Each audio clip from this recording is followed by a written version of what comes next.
All right, franchise tag deadline today at 4 p.m. Eastern, unless they move it. There was talk yesterday of the NFL and the NFLPA moving it because the salary cap isn't set yet, and it's hard to know for the base franchise tags what the value will be without knowing the salary cap. Actually, it's impossible to know because it's driven by a percentage of the cap. 2 tags reportedly applied: Justin Simmons, Broncos safety, and Washington guard Brandon Scherff. Both of those you don't need to know the cap because it's a 20% bump over last year because they both got tagged last year. Jets safety Marcus May reportedly will be tagged. He will have the base level once we know the cap. That's when you do the calculation. Taylor Moton, the right tackle of the Panthers, same deal there. You know, I expected there to be fewer this year. Now, Dak getting a deal done is one fewer on top of that. But, look, this is a year that's strange. It's screwy, and the salary cap is going to affect everything. And that franchise tag amount typically is a large number. We're still keeping an eye on Allen Robinson of the Bears, Kenny Golladay of the Lions. Those are other guys who could be tagged. Shaq Barrett could be tagged again in Tampa if they can't work out a long-term deal. So, look, it's a deadline-driven thing. I still don't understand, Chris, why they do 2 weeks. All that matters is one day, the last day, when the window closes. Yeah, no, you're right. That's all that does matter. Like, I mean, Kenny Golladay, I can't imagine them letting hit the free agent market. There's no way. I don't think Shaq Barrett will hit it either. I'd be surprised if they don't get franchised here at some point soon.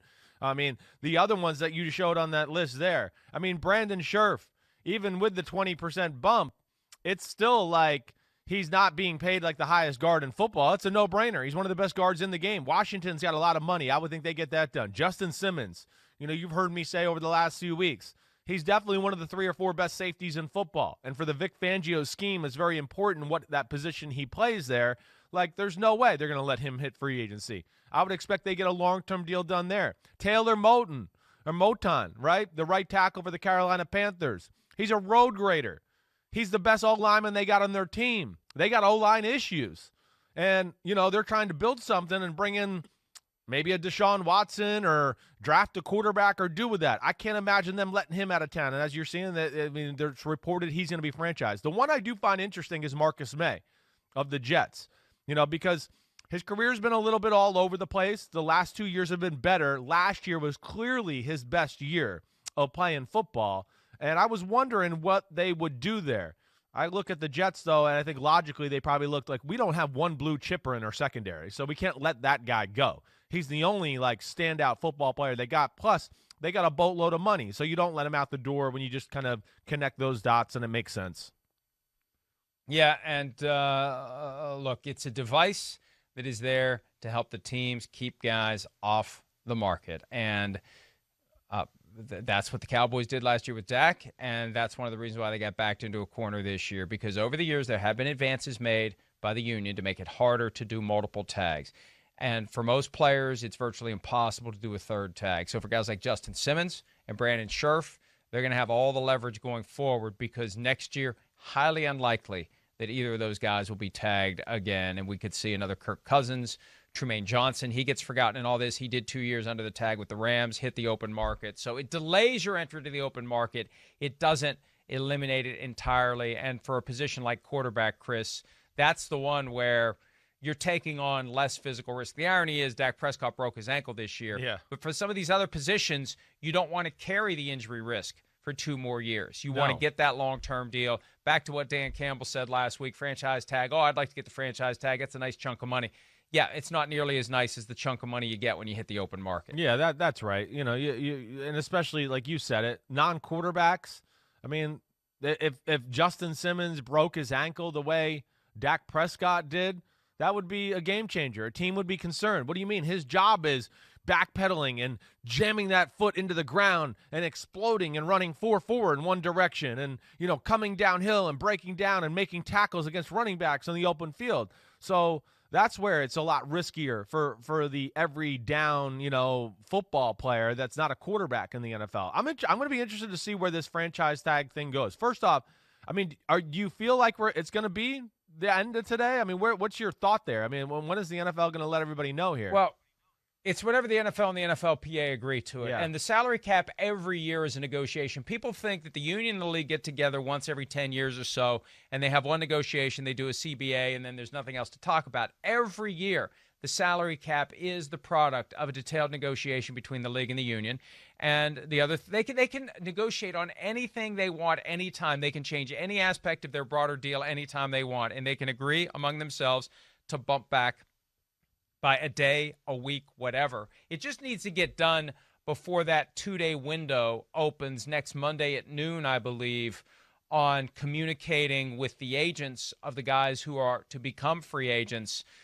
It needs to be applied by then. So they could push it all the way to Sunday if they wanted to. Right. And maybe they will. But they have to at some point figure out what the cap is going to be. I've heard 182 to 183 million.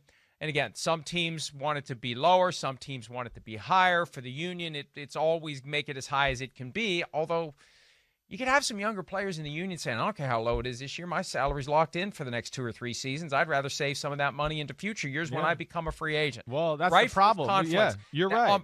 There's two sides, and within the two sides, there's levels and layers of conflicting interests on whether to have the cap low or whether to have the cap high. Well, the young players have not enough say. I mean, that's what we've seen here. I mean, that's an issue. It's like what Bruce Arians brought up a few weeks ago, too.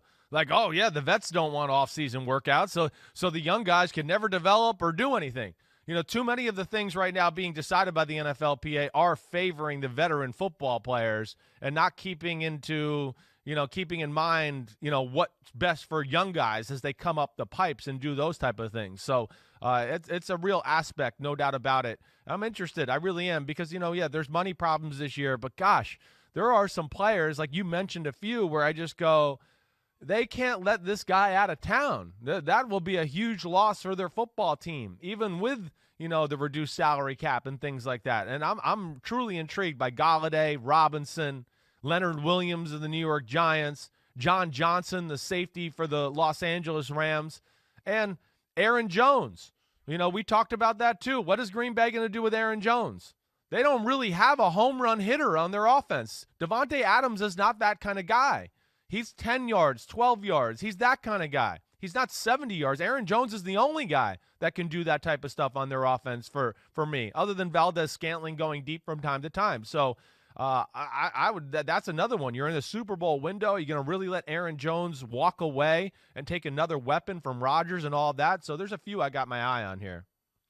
There was movement last year of the franchise tag deadline for reasons unrelated to determining the cap. It was more along the lines of what was going to happen with the negotiation as it related to the CBA that was being discussed between the league and the union last year. So it just shows that they can basically do whatever they want to do. They can bump this deadline around. There just is a point where it becomes impractical. And I'd say anything beyond Sunday at 4 p.m. Eastern, it becomes unpractical because as of Monday at noon Eastern, that's when, as a practical matter, the market opens. That's when teams and agents can start talking officially about contracts, and they can not officially reach deals, but unofficially reach deals.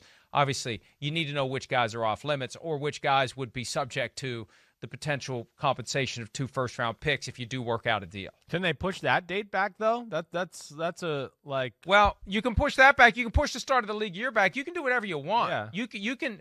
Yeah, I mean they can push free agency back, and I've had some agents argue they should push free agency back for reasons more related to the pandemic. Although it just seems like we're making progress there, and that's good. I don't want to jinx it by talking about it too much, but they can make it whenever they want. Right? They had free agency after the draft in 2011 because of the lockout. They can do free agency whenever they want, and they can work backward. They can say free agency starts this day, and we're going to work backwards. So I don't see any reason to delay free agency starting on March 17th. Look, at some point, you've got to set the salary cap. At some point, you've got to reach the agreement.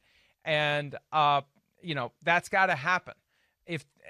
So you need a hard deadline. You need a real deadline. I think from the union's perspective, from the players' perspective, we want the market to open. Let's go. March 17 is when it opens. So we got to work backward and get all these other deadlines in place. What are the rules right now for players, free agents, college guys, like going and the facilities? Like, they're not letting the college guys do that yet, right? No team visits. Right. No team visits with players. That's not happening. It's all virtual. Yeah. Players can go if they pass an on-site PCR test, like J.J. Watt. He went to Arizona last week. Right. And they can do a physical and they can visit, but they got to pass the PCR test.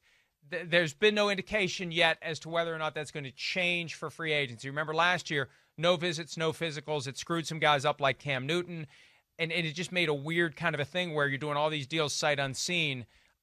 This year, you can, for now, they haven't changed it yet, but for now you can make the visit, take the physical in the new city as long as you pass that PCR test on the way in the door, Chris. Yeah, okay. All right. So that's good. I mean, that is an important piece of the process. Getting to know guys a little, getting to poke and prod them as we've talked about, especially when But so many of these deals every year get done before they ever show up, You're like right. the Brock Osweiler disaster. Yeah. Yep. I know. You're right. I don't understand that at all, but man, it makes it hard on these football teams to not see some of these college guys coming out in the draft in person, get around them, the free agents. You want to know the guy before you make a big investment, and teams are a little handicapped as far as that's concerned right now.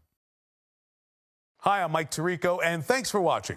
Make sure to hit subscribe for the latest news and highlights from NBC Sports.